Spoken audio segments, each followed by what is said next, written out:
it focuses increasingly on digital development, and digital transformation is really at the heart of many of the things that need to happen in our member countries to advance a broad range of development goals. In the research department, we've established digital transformation as one of our research priority areas. Working closely with the Digital Sector Office, we really hope to provide new knowledge that can continuously inform digital strategy to make digital development supportive of overall economic development goals.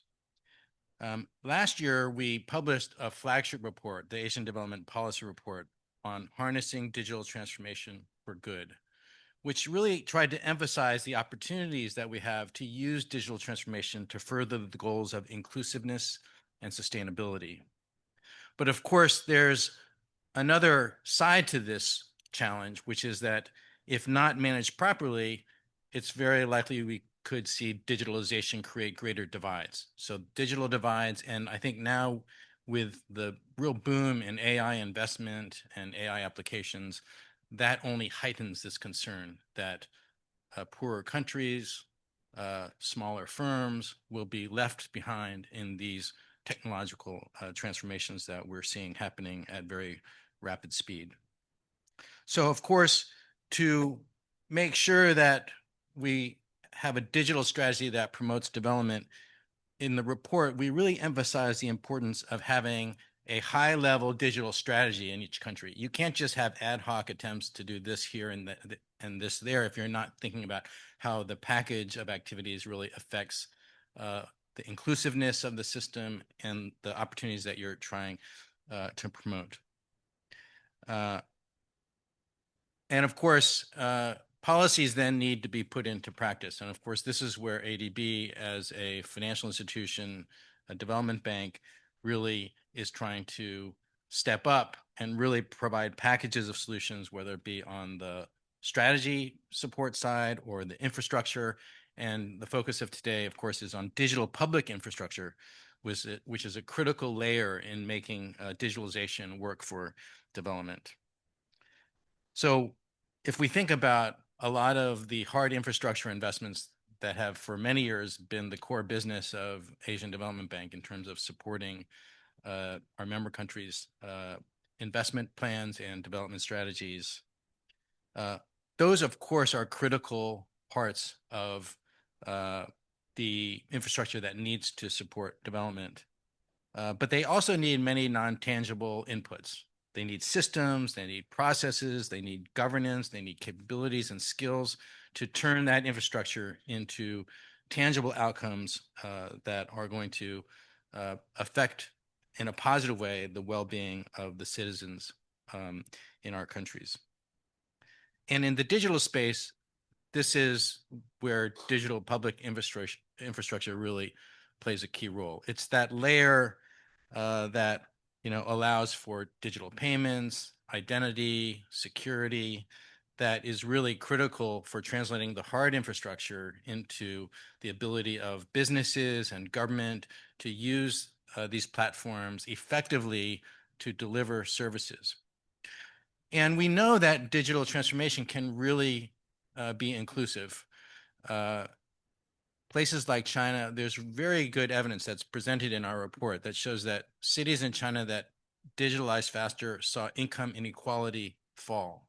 And that is because digitalization, in particular, helps people who live in remote areas overcome these barriers of distance, of lack of information, of lack of access to high quality service. And by the way, with AI, it's even more critical. Now, if you're in a remote village or a remote island, if you have digital access to new AI applications, you can dramatically improve the quality of your education. You can have AI supporting teachers with learning plans. You can have AI be supporting student assessments to understand the level of each student and provide feedback on how the teachers can best instruct. Or you can even have AI directly provide instruction in some cases if the teachers are absent or the quality is substandard. And similar for health, you can have diagnoses of conditions self-assessed through AI platforms, but none of that happens without a digital system, both in terms of the hard infrastructure and in terms of this softer infrastructure, this DPI, to make it all work. And so it's very exciting to think about those opportunities right now, but at the same time, it presents a challenge for us to really put in, do all of the work necessary to build systems that can support these great outcomes. Digitalization also can really create opportunities for entrepreneurship and small businesses to thrive. Again, they also benefit from being able to access markets online, to match to customers, perhaps using AI online, to get now, I think in the future with AI, management training and advice online. And so it can be very inclusive. One thing we've seen recently is the collapse of software stocks in the US equity markets. And the reason for that, I think, is that people have realized that AI now has reduced the cost of software development dramatically. It does, of course, create challenges for powerful software firms globally, but it creates opportunity as well for local entrepreneurs to create their own softwares just using AI and a good idea to really deliver impactful change. So again, there are many exciting opportunities for AI and digitalization to support an inclusive direction of economic development. But to do that, we need to have a strategy, and there's urgency too, as these technologies evolve very quickly. One thing I think we're realizing, even in ADB, is that digital transformation is not that easy for an organization or for a country or for any system, especially large systems, that shifting to a new software system, reorganizing how we think about things. So there are many kind of frictions in this process of change. And I think our goal at ADB really needs to be working at all levels to help countries understand what the opportunities are and give them concrete steps to move in that direction. And so very excited to support the ADB's digital transformation strategy and to support the digital sector office in their efforts to really focus on interventions that can best promote a positive, inclusive, sustainable development trajectory for our countries. Thank you very much.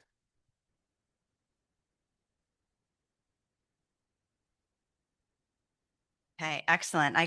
We couldn't have asked for a better setup as we start today's discussion around digital public infrastructure. So Albert, really looking to you as a digital transformation ambassador and now DPI ambassador for the digital sector across the organization. And really great to hear. And I think it sets the stage for the conversation over the next 2 days around this whole of society, whole of government approach that we're looking to DPI to support, thinking about the systems, processes, people, the technology, governance, community, that all is part of DPI. So thank you so much. Our next opening remarks will be from our colleague who is the Regional Head of Operations Coordination for the South Asia Department. So I'd like to invite Choichik Chansavat to the stage. Thank you.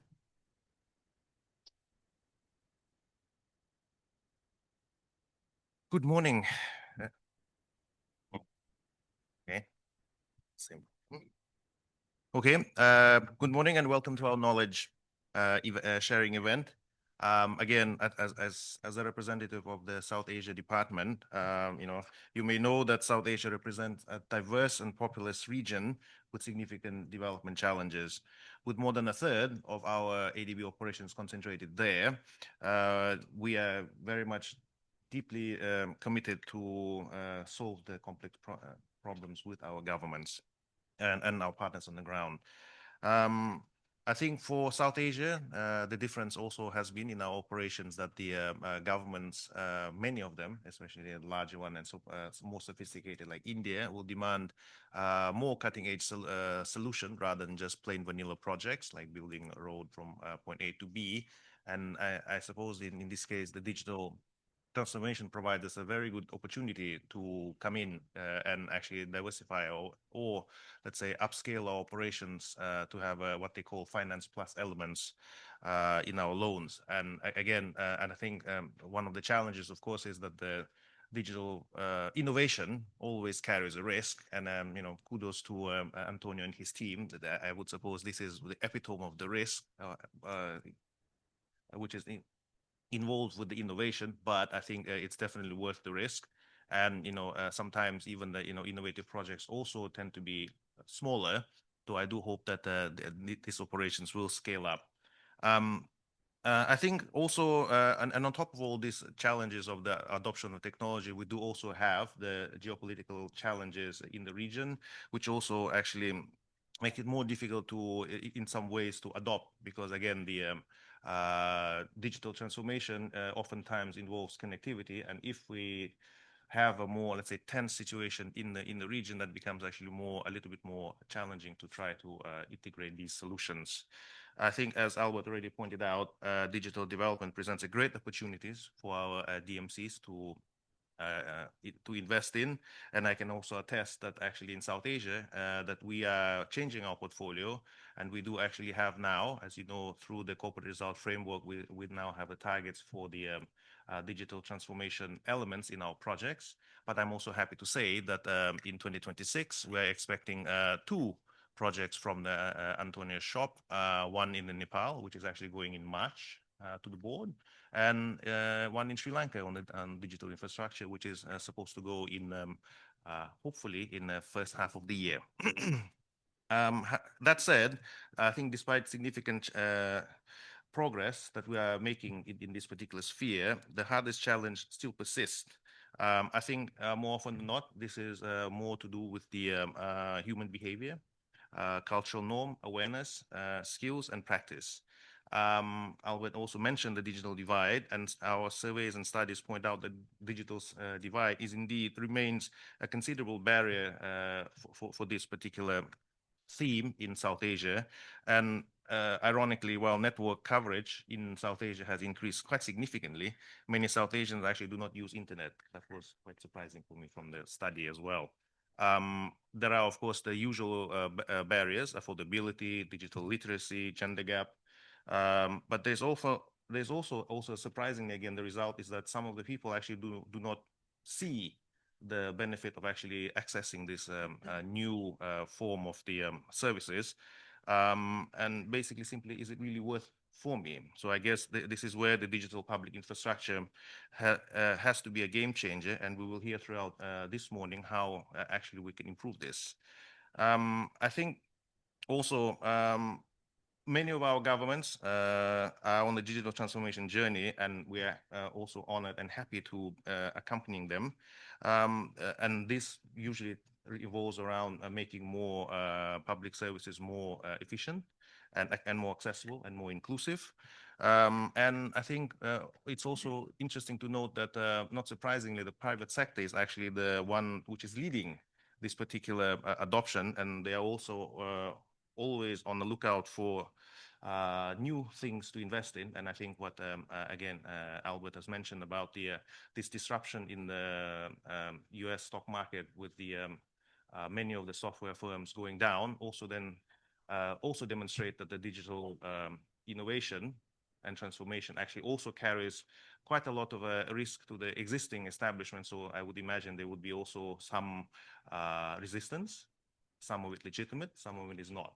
Because in the long term, if indeed we can improve efficiencies, and there is likely that there will be some job losses, that is something also that we need to be mindful of as we move into the forward. Because you would imagine that there will be a lot of some of the times there will be livelihoods dependent on the that can be easily displaced by the these new technological disruptions. So for us to move forward, I guess we will need to understand this fast evolving digital ecosystem. And in ADB, sensing this development landscape is a daily practice, whether we do it with the clients or during our interactions, or when we implement projects and we see some of the nuggets that we can expand further, or actually throughout the active knowledge management events such as these. I think our support to key public infrastructure projects in India, Unified Logistic Interface, AgriStack, just to name a few, has provided us opportunities to get involved directly in this specific space.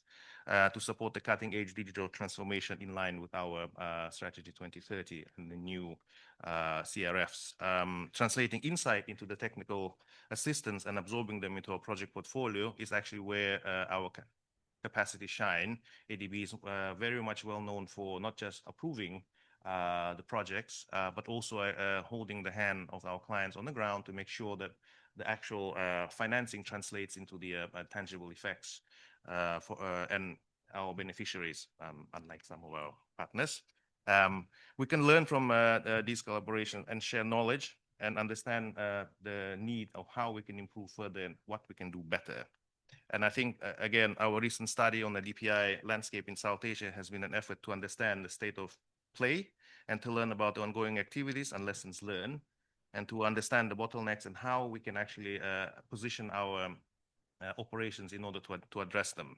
I think India has been leading this particular effort in the region, but other countries has also been investing even before ADB got involved and customizing this digital solution to meet their emerging needs.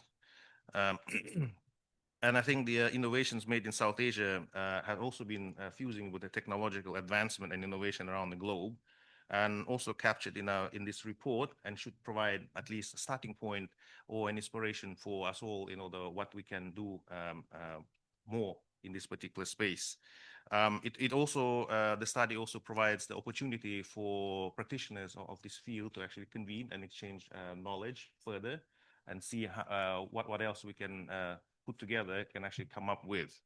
I think for us, then we need to build on our successes that we already have, and then to make sure that our digital transformation agenda moves forward this year onwards, not least because it is, again, I stress, part of our corporate results framework to increase the projects, not just for Antonio's division to have more projects, but actually this is to introduce this digital transformation to all of our operations across all of our sectors as a cross-cutting, important cross-cutting theme. So again, on behalf of the South Asia Department, I would like to thank you for showing this interest in taking this digital journey together, and hopefully we will all float, as they say, succeed together. I look forward to future collaboration with you all. Thank you.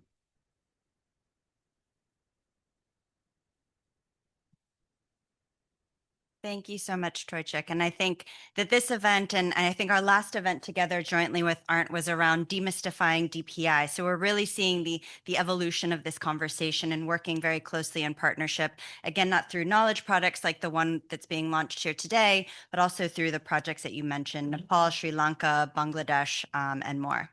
So our last opening remarks, last but not least, are from the director of our digital sector office. So I'd like to invite Antonio Zeballos to the stage. Thank you. Thank you so much.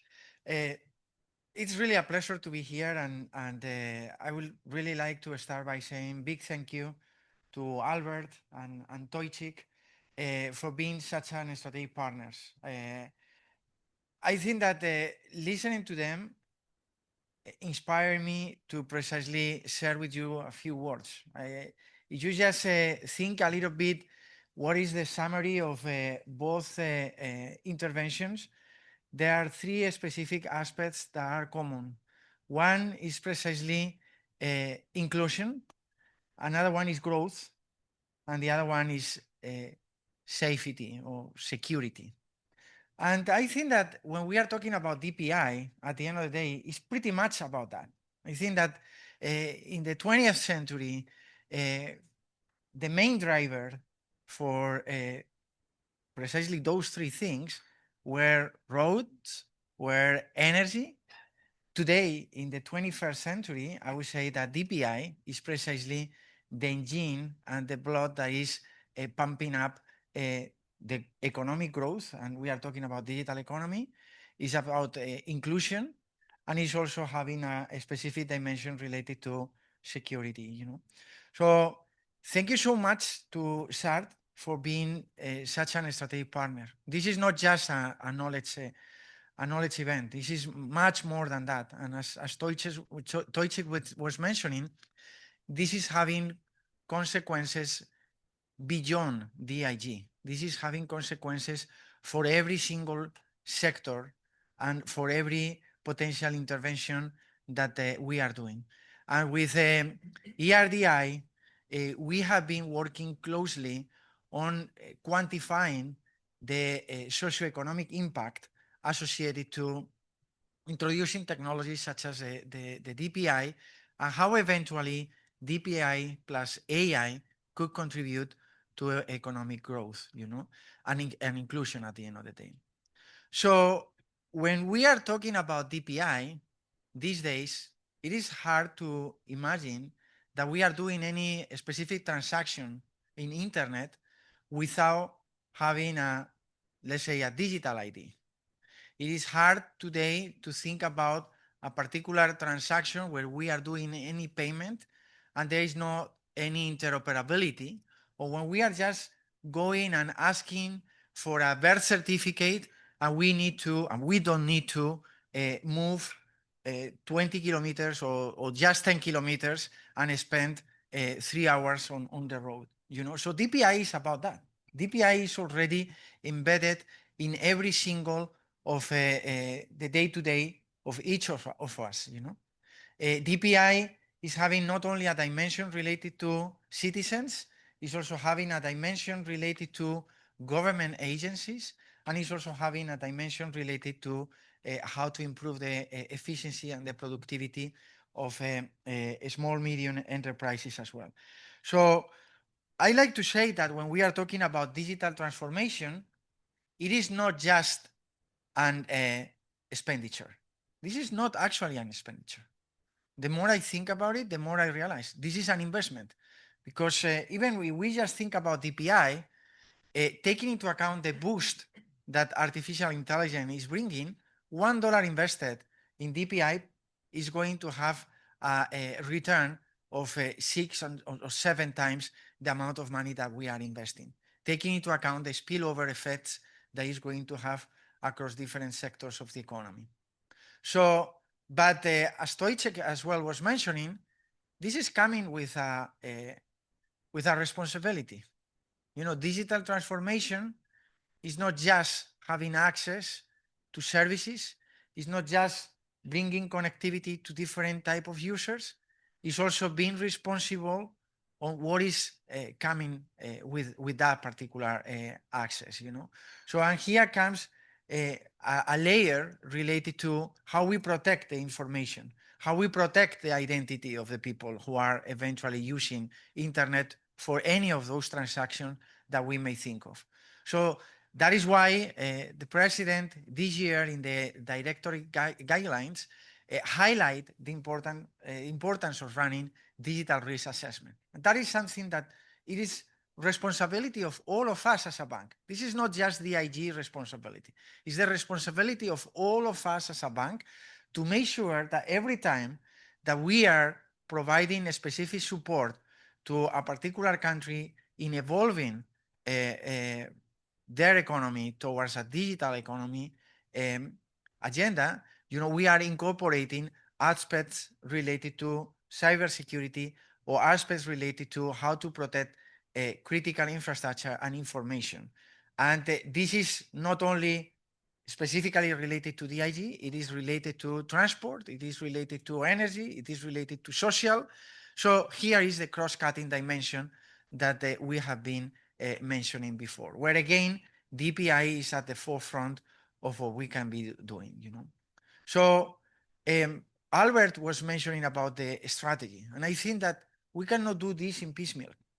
I think that we need to do this with a clear understanding that it is not just one sector, and it is for sure not just a multilateral development bank problem. It's a problem of a country and it's a problem of a region at the end of the day. So these days we are talking extensively to the government of Philippines that is having the chairship of ASEAN, and how DPI and AI could be combined to improve efficiency, to improve productivity across the economy of the country, and how eventually we can transform the economy from a BPO base to something where the combination of AI and efficiency in the provision of public services could change the way in which we are doing things. So I think that we have ahead of us a very exciting sessions where I want you to have open-minded, not just focusing on, oh, this is a DIG and SART thing. No, this is a bank-wide thing, and this is a region-wide thing, where all the sectors are going to be co-responsible of this agenda, and where all the different sectors are going to be eventually co-responsible of doing things where we are in the 21st century. So we cannot just continue doing business as usual. We have to keep that in mind. Keeping in mind that this is for inclusion and equality, this is for growth, and also there is a dimension related to security that we cannot escape. And I would like to say a special thank you to Arndt, because I know that Arndt has dedicated a lot of time and effort to this report that is setting the pace of what is going to be future interventions, not only on SART, which I have to say that thanks to the vision of SART, this is precisely the region where DIG is being more active and where we are dedicating more time and effort, thanks to them as well. But this document is going to be not only for SART. This is a document that is intended to be a main pillar for many other regions where we are at this moment in time having discussions, like for instance, CERT in the umbrella of ASEAN, but also Central West Asia, where we are actually working closely with CAREC in the umbrella of economic corridors. So thank you so much from a personal base, but also from the DIG standpoint, for taking the lead on this. As I said, this is not just a knowledge product. This is more than that. And I would really like to appreciate the effort that you are putting. And I'm sure that our lead, Caroline, is going to be moving together with you and Tojcik, and of course with our colleagues and friends from ERDI, the agenda on such an important topic in a very, let's say, situation where AI is going to change the way in which we are doing the thing. So thank you so much for all the commitment and for all the support, Albert and Tojcik. Thank you, everyone.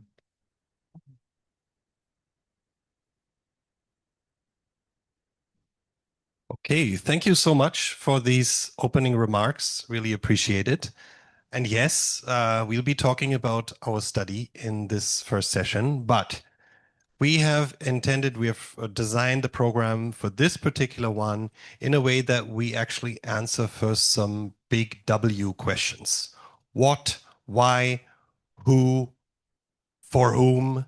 So we have invited someone who is actually the Chief Operations Officer of the Center for Digital Public Infrastructure to join us online to give us a very quick 101 on DPI. We've talked a lot about it, but let's for a minute pause and clarify what is this thing that we talk about so much.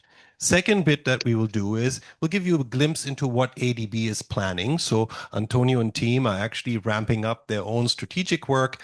And I do want to recognize that we're going to spend a day and a half, which is not public sessions, but actually internal sessions with our colleagues from the sectors. Chidims, thank you so much for coming already to this session. We're going to spend the next 1.5 days thinking about how this matters in the sectors.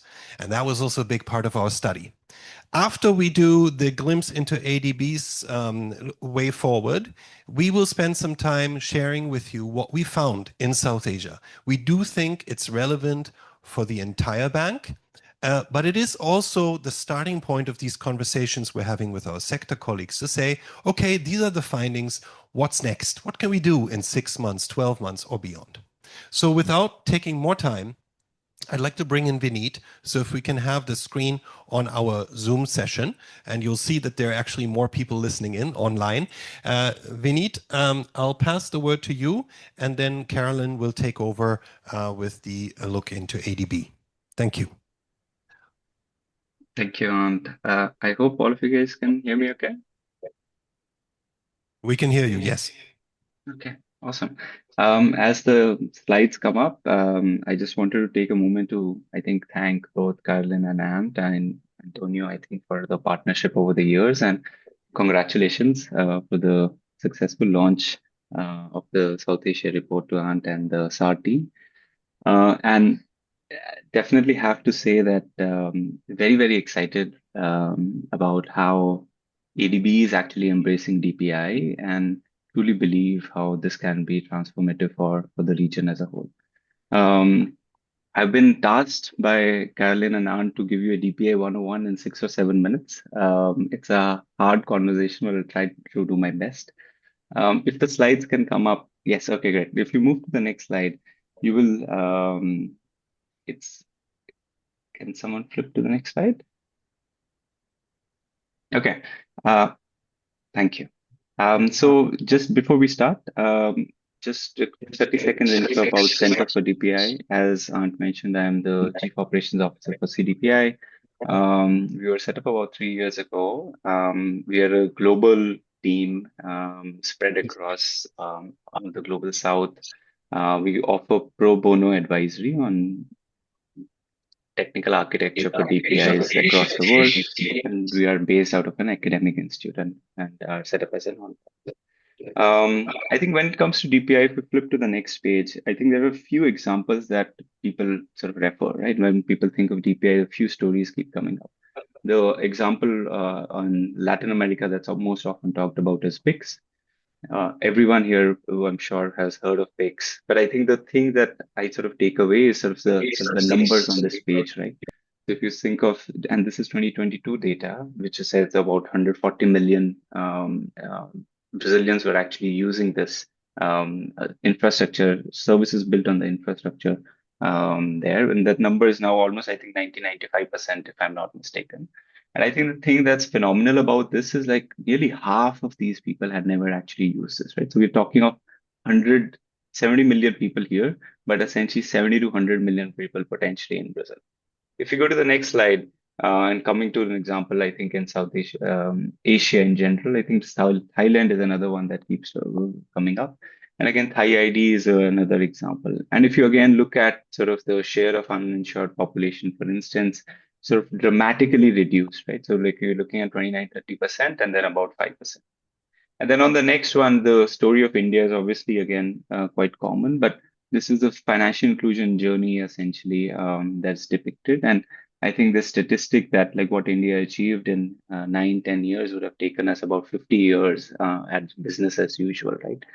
And hundreds of millions of Indians essentially got bank accounts and got financially included in the process.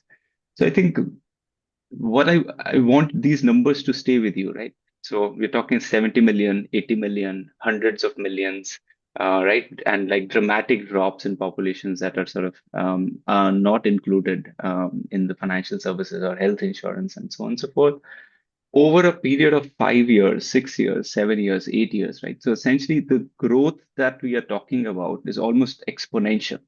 Right. So Antonio, I think, was talking about like the three pillars: growth, inclusion, safety.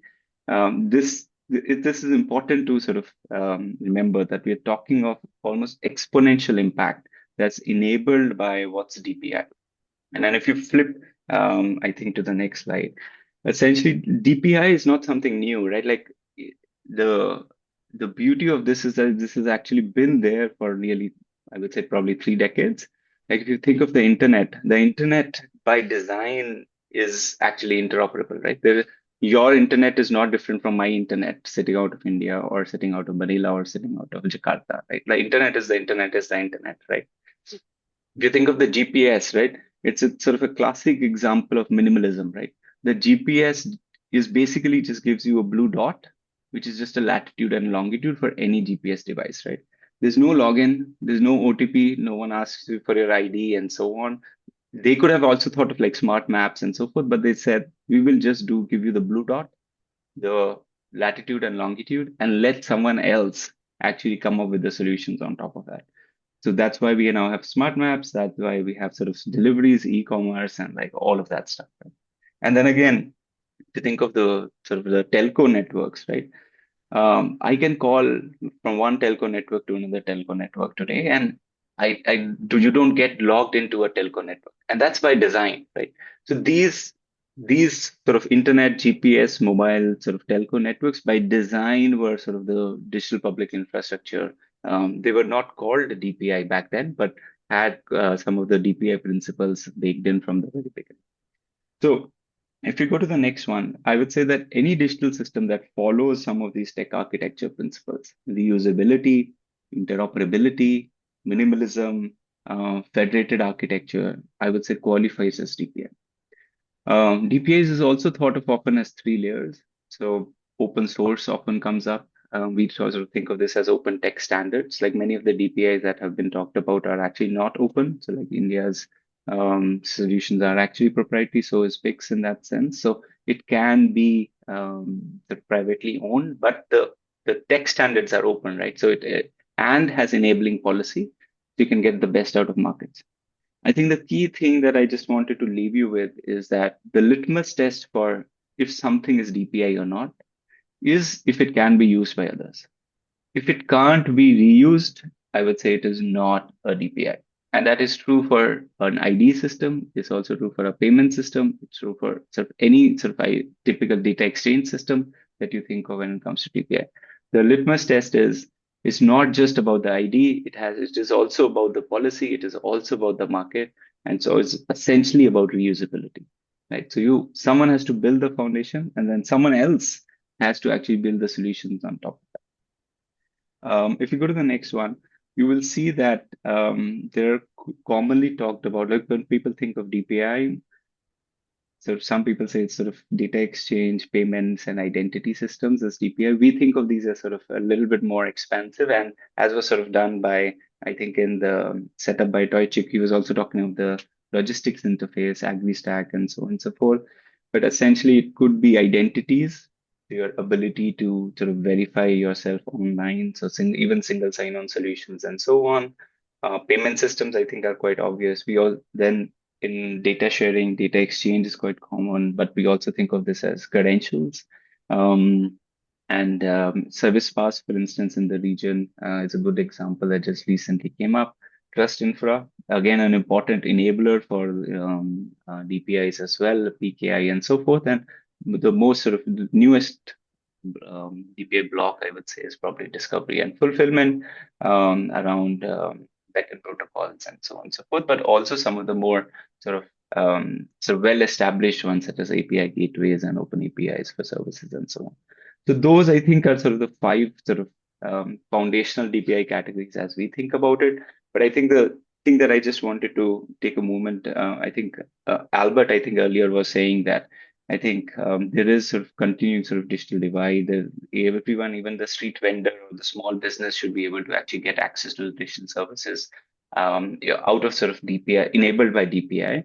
So again, if you are thinking of an identity system, if a country is actually building up an identity system, we also have to help them with sort of the right policy, the right rules, so that the private sector can actually use it. And when we say private sector, we also mean the small business. The small business should also be able to actually use it.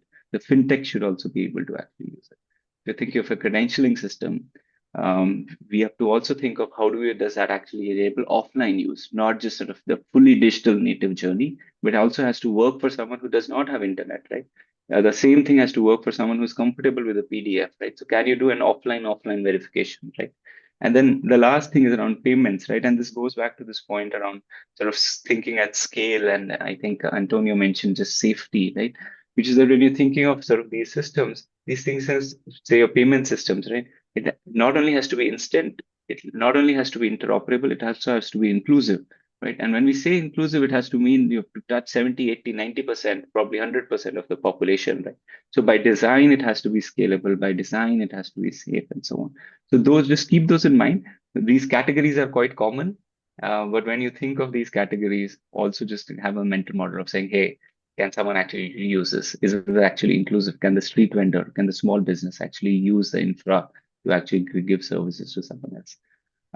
With that, I'll pass it back to Carolyn, and I'm happy to have more conversations regarding DPI and all the best for, I think, for the 2 days ahead. Thank you.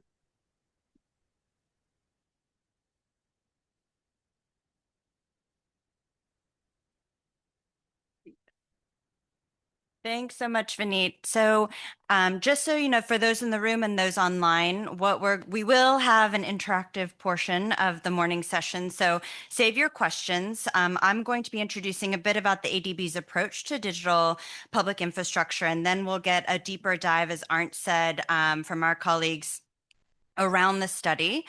So save the questions, and they're going to be coming. We'll be able to do that after a few of these presentations. So please go ahead and put any questions that you do have if you're online into the chat.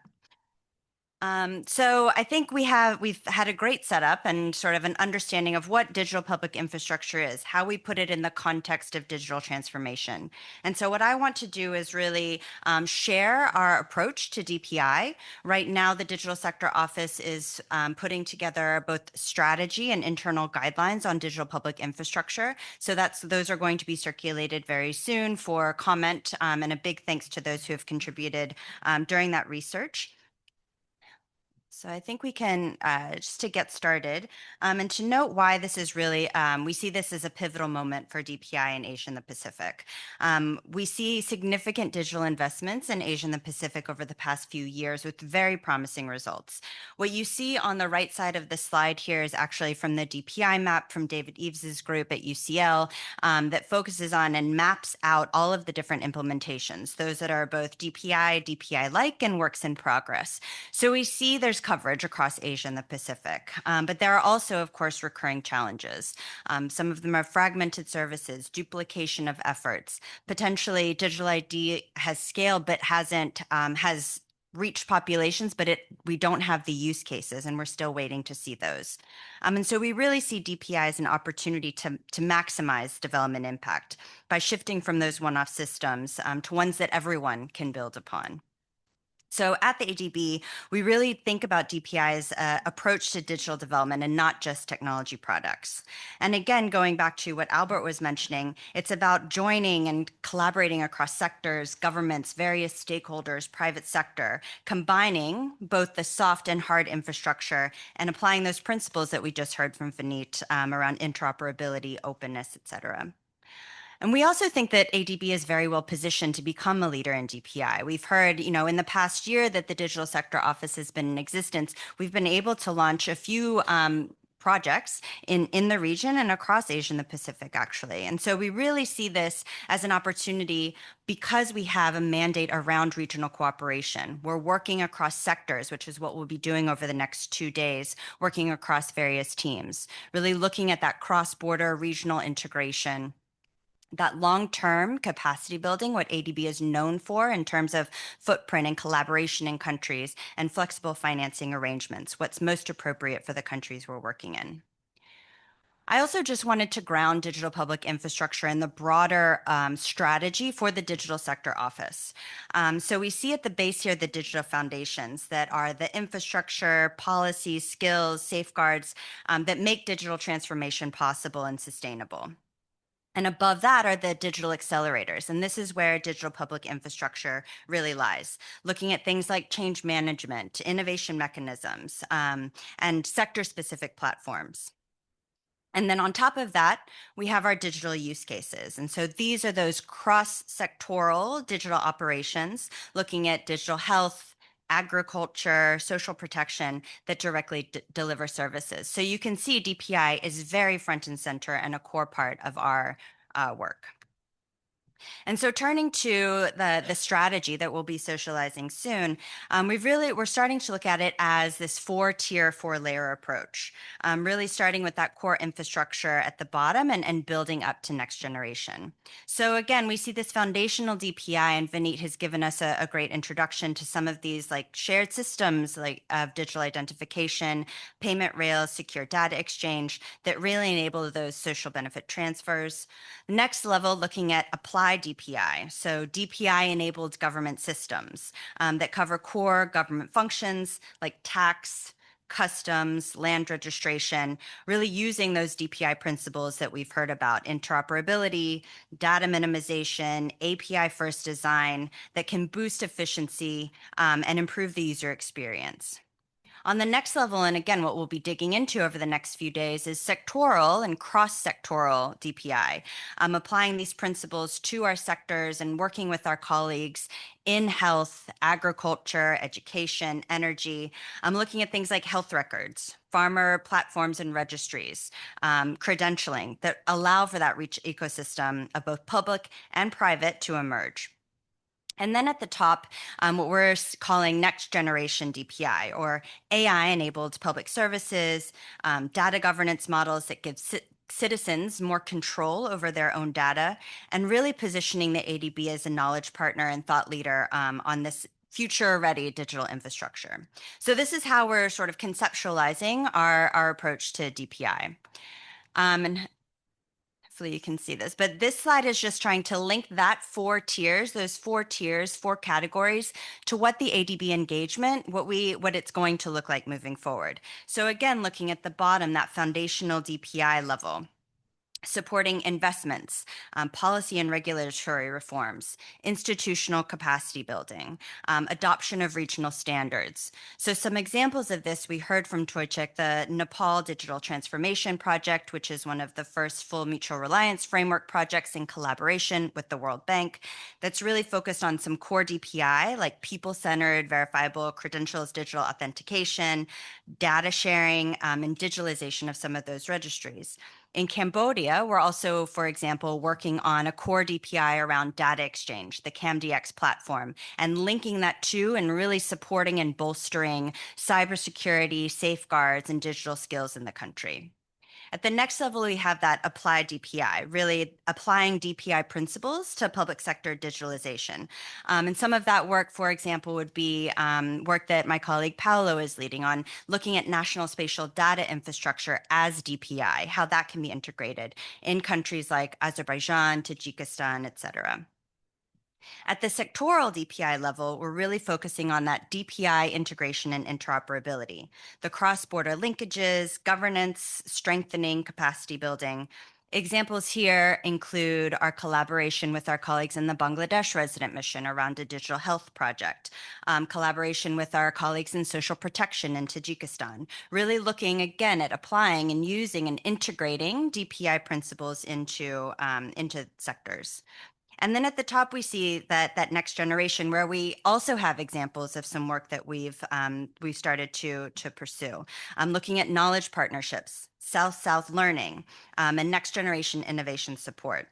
So for example, next week, some of us are going to be in Delhi for the India AI Impact Summit, along with Arndt, really looking at the application and integration of artificial intelligence and DPI, building out some of those partnerships, looking at use cases like we have in countries like Kazakhstan and Uzbekistan, where my colleague Sandra is working and supporting that.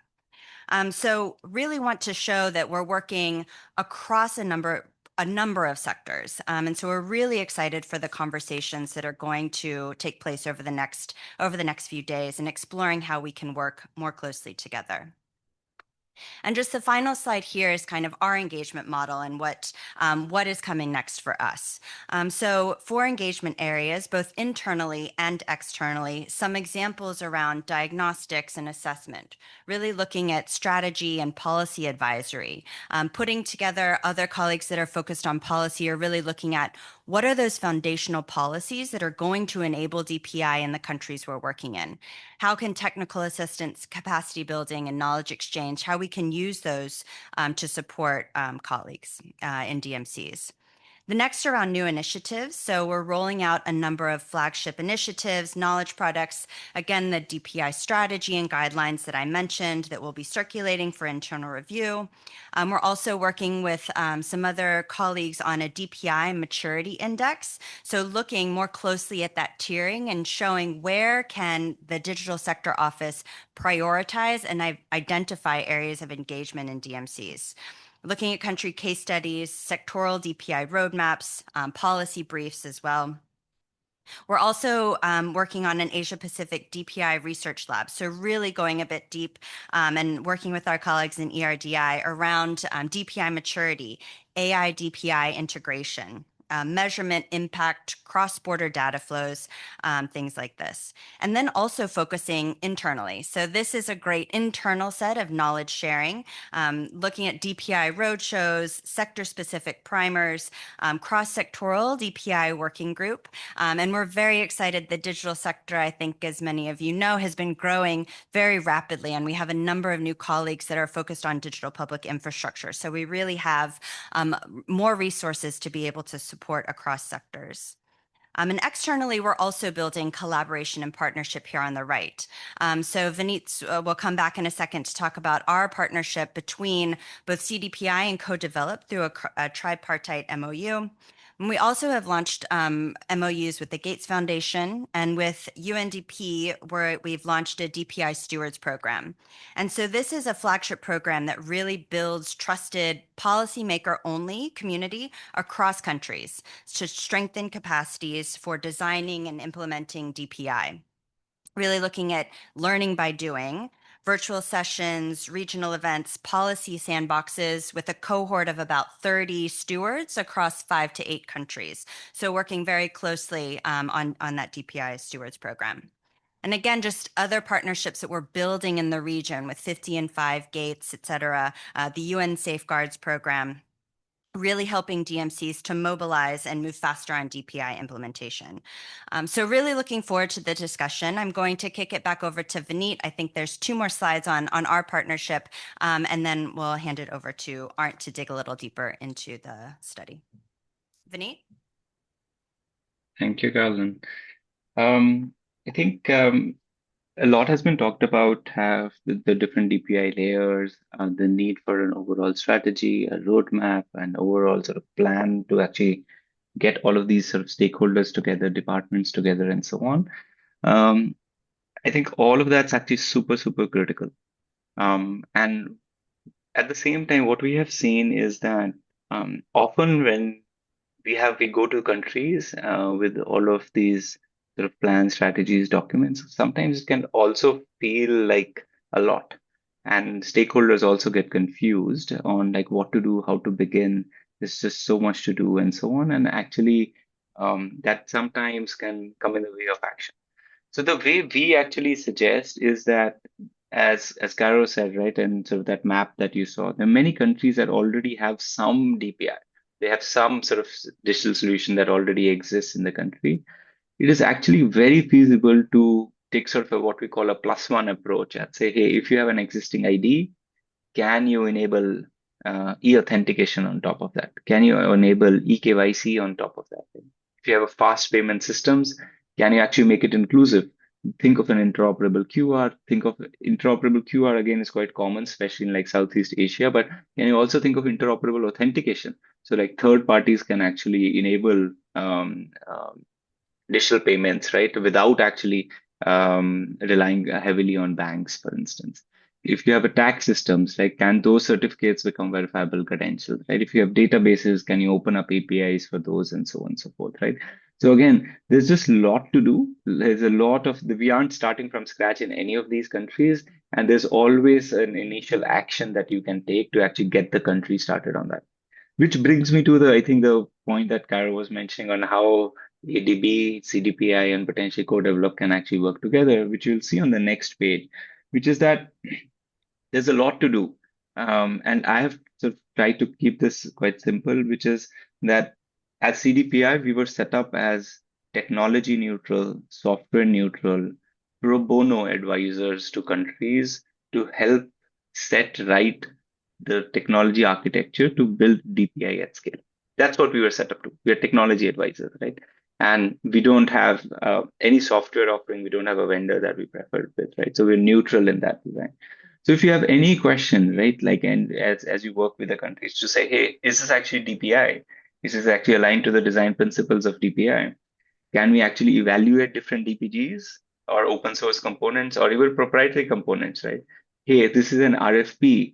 Can you look at this RFP and say, hey, will the solution that come out of this RFP actually be a DPI? hey, I already have a vendor on board. They've already given me a project document, a technical document. Can you take a look at this and like what tweaks should I make so that this is actually aligned to DPI? Right? You're thinking of sort of deploying a solution on cloud versus on-prem. You're thinking of how will this become sort of cloud agnostic? Can like get logged into a cloud provider? It could be any of those questions, right? Uh, if um, if if you're in that position, please do reach out, and CDPI is sort of best positioned to, I think, help answer some of those questions. I think the other element is sort of the use case planning, right? Sometimes systems get built for the sake of building systems. So people are like, hey, I want to build a data exchange system, but then again, just let's go back to I think the economic impact, the growth stories, the inclusion stories that we talked about, which is like how do those systems actually sort of impact the citizen in the country, right? So often like the use case planning becomes quite important, right? Which is where is this infrastructure actually housed? How do different use cases come online, and so on and so forth, right? So there's elements of both sort of program management as well as governance and market activation that come there. And then lastly, many countries are sort of doing something or the other on DPI, right? We've talked about Thailand, we've talked about India, CAMDX was mentioned, Nepal was mentioned, PNG was mentioned, right? So there are many countries that are already building some systems or the other. There's several sort of peer learning opportunities, and very, very happy to actually help facilitate wherever that's actually possible. So think of us as, I think, the way, at least in my mental model, I think of this as is that sort of ADB is sort of the very, very long-term partner that sort of works alongside the countries sort of in their entire sort of journey over decades. CDPI sort of comes in at sort of strategic points, especially on focusing on technical architectures and use cases to actually accelerate that journey from time to time. Given that sort of we are a global team and specially focused on DPI technology architecture advisory. So we'll leave that. If there is anything that you have that sort of does not fit anything that I said, still reach out, and we'll be happy to have a conversation. Thank you. Back to you. Thank you so much, Vineet. And we really appreciate the partnership we have with you and other players in this ecosystem. It's very important to us. You also contributed with your team to the South Asia study, which we're now going to dive into briefly. And what we want to do is to snapshot a couple of the findings that came out, give you a picture of where we stand. Vineet mentioned we're not starting from scratch. There's a lot that has been happening in South Asia, and that is lessons for other countries within the region, but also beyond. So just briefly about this study, we actually conceptualized it about a year ago, and we really took time when we developed the product to engage at the grassroots, at the country level. So we partnered in the study to get, with Dalberg Advisors, and Kunal will join me here on stage in a minute, who led the team from Dalberg. We did lots of missions to country, and we also engaged our partner governments prior to publication in discussing our findings and understanding their view really thoroughly. We had peer reviewers that I want to thank as well. Lots of work going into actually finalizing this product. Now here it is, and I want to give one warning to the audience that are thinking about downloading this piece. It's a very large document. It's a PDF of 160 something pages, but only half is the part that covers South Asia. The other half is literally resources for you to dive into, lots of case studies, international global examples. So you can read the whole thing, which I recommend, or you can just pick out the country that you're interested in South Asia, or you can just read the use cases or whatever else. What I'm saying is, please take a look. Don't be afraid of the large size, and dive in and pick out what you'd like to take out. And if I can ask Kunal to just explain what was our methodology to come up with the content, and then we'll share some insights. Thank you so much, Ant, and good morning, everyone. Really appreciate the partnership that we've had with ADB. It's a long report, but without bias, I think I can say it's probably the most comprehensive country level report in DPI that at least I've come across. And so we wanted to be really grounded in the actual country scenario, and we spend a lot of time in the field. But when we started this work, we realized that there's a lot of research out there on DPI. So we started with looking at country digital transformation strategies. We spoke with different governments. We looked at all DPI research out there to form a baseline on what where we were starting from, and we also did a digital assessment in all 6 countries to develop a baseline on where the countries were in terms of their digitization journey, connectivity, digital inclusion, so on and so forth, cybersecurity, etc. Because that's really the starting point for any DPI journey. The second step, and this is where we spend most of our time, was on primary research, where we visited the country multiple times, each country's multiple times. We had country experts identified in each country who've got decades of experience working in the digital economy in those countries. And we spoke with a number of local researchers as well as global DPI experts in order to develop a sort of a country level view. So we spend a lot of time on the field. As part of this work, we obviously engaged with the ADB country teams as well as the sectoral teams in those countries quite a number of times, even while we were doing the research, when we published the draft report to get their feedback, and we still continue to engage with them to make sure that because the DPI ecosystem is moving quite fast, we want to make sure that we capture all the updates in the DPI ecosystem. So the primary research bit, I would say, still continues. And then we interestingly wanted to make the study. I think Caroline mentioned that this is a study which brings on board all sectors, right? So it was really important to not just make this about DPI, but contextualize this in different sectoral mandates. So we did do a lot of quantitative analysis to look at the economic and human impact of different types of DPIs in different sectors in countries, to be able to almost provide this as a tool to the sectoral teams to talk to governments and say that, look, if a DPI approach is applied to sector XYZ, this is the kind of impact that you can probably see. I'll pass it back to Ant. So what did we find? This picture here tries to give an overview of where we see countries stand at the moment in their journey. This is not a super accurate categorization. It gives you a landscape of in a qualitative way where we see things moving. And what's interesting about this picture is that we see on vision and leadership and on the core DPIs, our countries in the region have moved towards maturing level. All of them are either emerging or maturing. So that means in terms of our thinking about DPI, vision, strategy, that's there. Then if you move further to the bottom of this list, where it comes to ecosystem participation, where you think about how private sector is picking up DPI, when you think about how it's spreading to various sectors, that's where we are a little bit more in the nascent stages in many of our countries. And that's often not true for India, which has been engaged in this for quite a long time.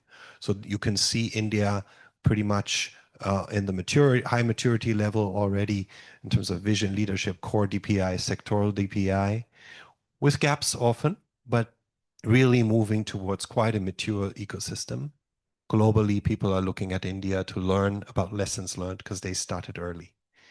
But when it comes to private sector participation, we often still see gaps. And why is that? Oftentimes, the first movers are government agencies that pick up the use cases. But then very soon, private sector realizes, if well designed and if it's participatory, that they can really leverage DPI, which has public in its title, for their businesses, for their new business models, their delivery models, for KYC and other things. So that's where then the whole ecosystem picks up.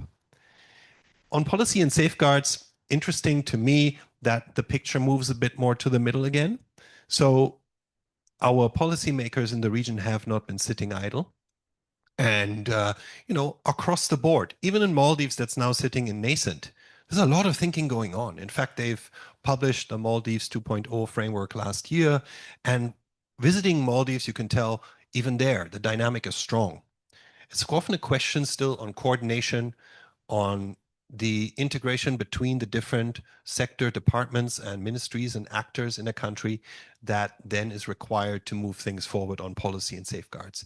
A lot of things, just before publication, we checked, a lot of things were literally sitting just before approval in terms of policy frameworks in Maldives.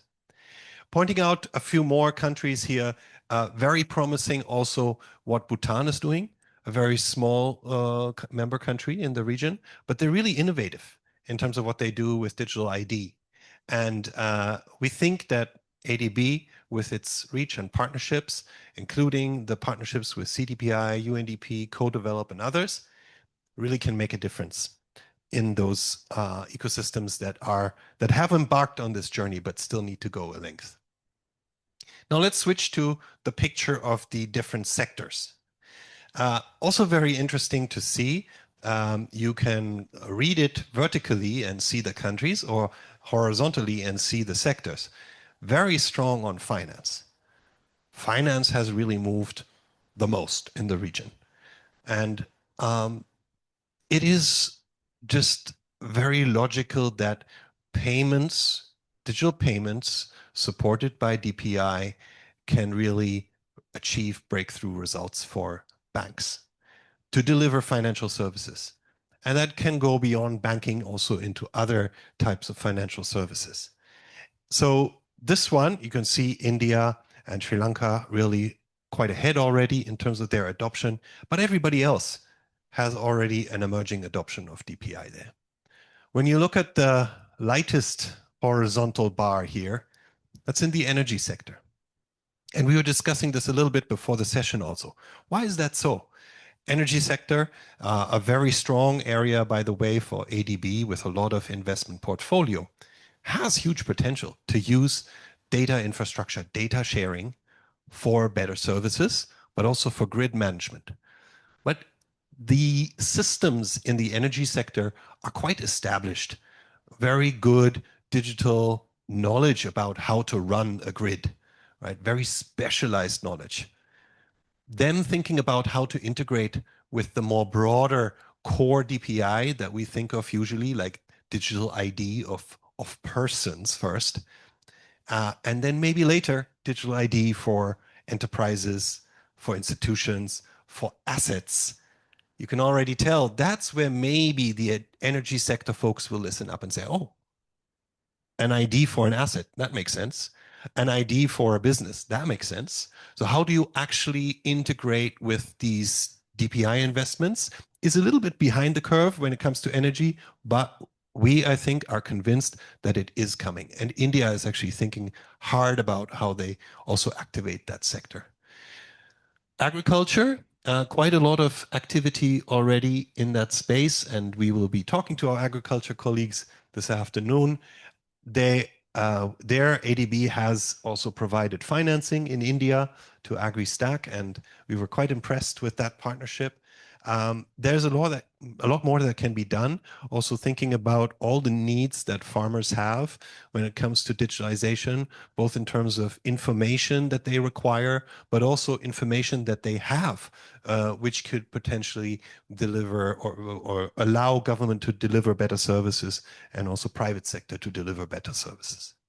I'm not going to dwell further on this slide. Please do read the report. We had prepared country-specific slides as well, but it's just too much to share in a short session.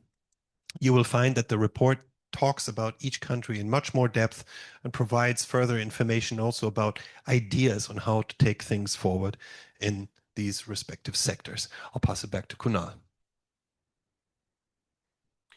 So all of this research led us to some opportunities that we identified. Of course, the opportunities that we identified were at a country level, but also at a regional level, where we looked at how DPI deployments across different countries, could enable regional cooperation. And we'll hear a little more about this as in the next sessions, in the sectoral sessions. But broadly, the opportunities that we identified were on at a country level. Number one, on the core DPI, the ID, the ID layer, where what we're really seeing is that a lot of countries have pushed very hard on digital ID. In Nepal, Bangladesh, India, of course, Sri Lanka to an extent is now enabling MOSIP. But what we're seeing missing is the integration of ID with different services. As we're seeing more and more for any type of registry, any type of sectoral DPI to have any type of adoption, the dependence on ID is very strong. So it's good that the countries have an ID, but the integration of that ID with services is limited. So that needs to be pushed forward. That's an opportunity. The payment layer probably is the most sought after layer in countries because there's a lot of public and private sector participation. And we've seen good progress across the payment layer in a lot of countries. Now the opportunity is to push that in terms of different types of use cases, starting with G2P services, for example, but bringing on board the private sector, the small merchants, SMEs, etc., to be able to use the payment layers, the payment rails that have been created. So enabling interoperability in the payment layer is really important. The data exchange, and we've discussed this many times with different sectoral teams, country teams, that the data exchange is probably the largest opportunity for countries to push forward in. While a data exchange is mentioned in every country's digital transformation strategy, when they talk about DPI, very few countries actually know how to implement a data exchange. Very few countries have actually the mechanisms to understand what type of models of data exchange, what should be the architecture, how should they make the different departments, ministries interoperable. So for ADB to push forward and provide support on data exchange is probably a really large opportunity. And linked to that is the sectoral DPI opportunities. Aren't presented in the previous slide that we are seeing some momentum across sectors. But it's really important for sectors to sort of push forward, building registries, building data exchanges. And CDPI's approach, Vineet spoke about the +1 approach, which is to really look at any kind of a registry and see how it can be integrated with at least one foundational registry and one sort of modular bucket of DPI, whether it's integrating, if the country already has a health DPI, then how can you integrate it with ID or with payments? How can you add a layer of a modular approach to that, whether it's data sharing, so on and so forth. So there is an approach to building these sectoral DPI. And finally, the other thing that we found a lot of is I guess the lack of emphasis around trust and safeguards. And I'm sure this will come up in conversations as we move in the next few days to other sessions. But we did find that for any DPI, whether it's a sectoral or a foundational DPI, to have any type of an uptake, it's really important that the citizens and the businesses have trust in the systems. Those are trusts in the infrastructure, whether it's related to privacy, cybersecurity. That's trust in the institutions that govern, and it's trust in the way citizens are actually able to access those services through service providers, right? So, building a trust layer and integrating trust into even the procurement processes of DPI was the final opportunity that we saw. And I'll very briefly touch upon a few of the sectoral cross country opportunities that we found. I've already spoken about building the trust infrastructure. One of the big reasons where we've seen very limited partnerships across countries on DPI has been because of the lack of consistency and around governance frameworks, around trust frameworks, etc. So there's an opportunity to sort of build a sort of a playbook or a charter on what trust means and what safeguards means and what governance means across DPI. That's one big opportunity to promote cross-border DPI. The second is establishing regional capacity. We've seen that countries have this as part of the strategy, DPI as part of the strategy, but the implementation capacity is very limited. ADB is already building a few partnerships like the one with UNDP on building capacity for policymakers. There is a lot of potential for something like a DPI fellowship for policymakers, especially if you start thinking about how to implement DPI registries and exchanges, and in parallel do a lot more Asia level convenings on DPI knowledge exchange. We've seen a lot of that happening globally now with the DPI forum, the global DPI forum that's pushed by co-develop. There are opportunities to do that in India, in Asia as well. And finally, I would say lots of opportunities to push forward use cases, starting from ID and payments, but going into other sectors like transport, disaster management, climate, so on and so forth. I'll hand it back to Carolyn, I guess, or yeah, Carolyn, to take us forward from here. Thank you. Thanks so much, Kunal. All right, so I think we're doing pretty well with time-ish. I think we have time for a few questions. Thanks so much to Art and Kunal for really digging deep. It is a hefty report, but I really appreciate being able to pull lessons from various countries, various sectors as you're going through it. And I think it's a fantastic resource and really encourage everyone to dig in. I'm going to pause and see if there are any questions. Maybe I'm trying to make eye contact with the people in the room. If there are any questions online, do feel free to pop those in. Just looking, Nasser? Thank you, Anand. This looks like great work indeed. I think I can see some parallels that we can draw, having this mission in Pakistan also. So, taking cues from what was said in the opening remarks, I think going in this direction is like, you deploy risk capital, and capital is not just money, because you have questions of legacy, cost, government's not looking at the long term.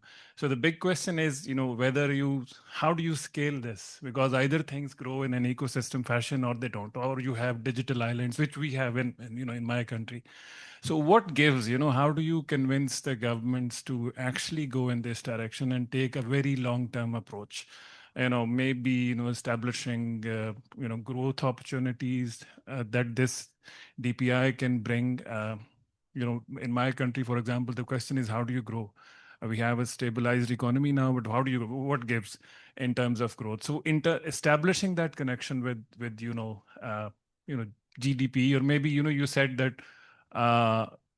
finance and payments have grown really. So how do you really bring that to a number and say, this is a great opportunity in 3 years time, 4 years time, 6 years time? This is a multi-government initiative. So the basic question is, how do you build the ownership at the government level so that they can deploy their risk or political capital in this direction? So that's the challenge that I see. Otherwise, it's a great case, and we've seen India doing so very well. So how do you convince, go and how do we take it to the government and say, this is you need to prioritize, because fiscal questions are always important. You don't have enough money. That's the case always. So thank you. Maybe it's not a question, it's just a comment so that we can have a discussion. Yeah, I can try to answer that question because it's such a relevant question. I think, and I'll probably take an example of a country because we were fortunate enough to go to countries and talk to them. Let's take the example of Nepal, right, which you're saying is very similar to what I guess the Pakistan journey is. The countries, within countries, departments, ministries have gone ahead and started digitizing, right? So now it's happened in a lot of silos, and they're providing services to their citizens, etc. But the question is, why should we go and take a DPI approach? Why should we start investing capital, etc.? What's the economic benefit? And there is a clear economic use case to be made over there. If, say, for example, you are bringing everything together through data registries and data exchanges, where a citizen does not have to go to multiple departments for different services, right? A business doesn't have to go to 5 different departments to register his business. So now that leads to efficiencies, time savings, less corruption, etc. So when you start looking at the economic case and the social impact case for countries, it's really there, but it's not effectively communicated to the countries, right? In why you need to move to this direction. So that's one, I think, building the economic case. Second is, how do you make this sustainable and long term? And there, what we've seen work is the governance, right? There has to be a sort of authority, maybe usually the president's office, prime minister's office, or a central ministry that actually coordinates across different ministries to get this implemented. Because there is always a question of incentives. Why should I, as a Ministry of Agriculture, share data with the Ministry of Renewable Energy or Climate, right? What is the incentive for me to do that? But if there is a central authority that is leading the strategy and has provided incentives and is sort of a little more top down in pushing forward these types of things, and creates the right incentives, then that's a very important, good way to sort of implement this in the future. And finally, around sustainability, I think we spoke a little bit about the building blocks. It's countries like India have taken an approach, say, for example, UPI, where the government has subsidized this quite to a large extent, right? But now we're in that journey where we're thinking about how do you make this sustainable, right? Like who pays for building the DPI? And that's why involving the private sector from the beginning is really important to think about how will the private sector leverage DPI, who will pay for the DPI so that it's a long-term investment. The countries build the primary infrastructure, the foundation infrastructure, but the users eventually start paying for it. And a lot of countries have taken that approach. Thanks, Kunal. I also want to note that from the Digital Sector Office, we're putting together a cost-benefit analysis, and DPI is going to be part of that as well. And we've received those types of questions. What is the return on investment if we're doing this DPI investment in the country? So thanks for the question, Nasser. I think we are going to turn it over to Vineet, has a statement question online. Sorry, not a question. I just wanted to respond to that question. I think it's, as Kunal said, I think it's a very pertinent one. Our experience has been, so CDPA currently work at any given point, I think it works with about 20, 25 countries and helps them with driving DPA adoption. I will give you two examples. And both of them are Latin America and Caribbean. So in Trinidad and Tobago, they said, hey, this DPA thing is interesting. Let's try and figure out what we can do. But what really clicked was that the minister said, hey, I care about education, and there's lots of students in my country that move to another country because we're a small country and people look for opportunities outside. It takes people 2 months to actually verify an education certificate. So what can we actually do?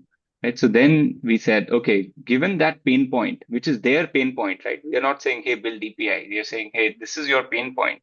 The way to solve this is using a DPI approach is to set up credentialing infrastructure in a horizontal ministry.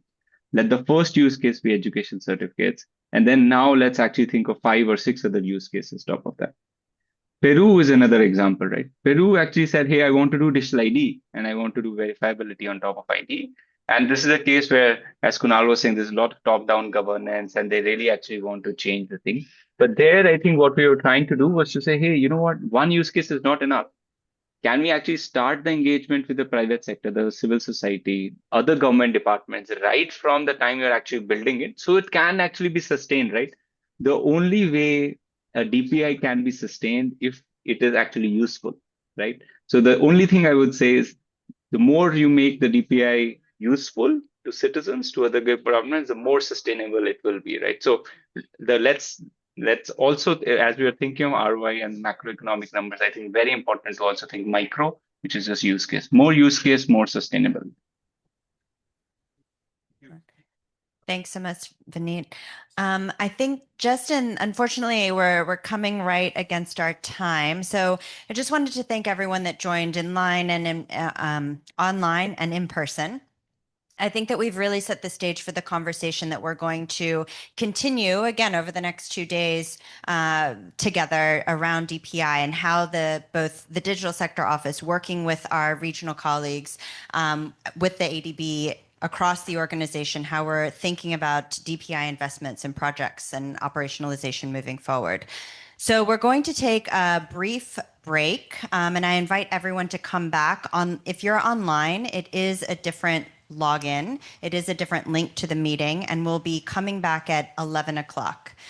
So thank you so much to everyone for joining us this morning, and at 11 o'clock, we'll come back for the DPI Practitioner Roundtable. Thanks.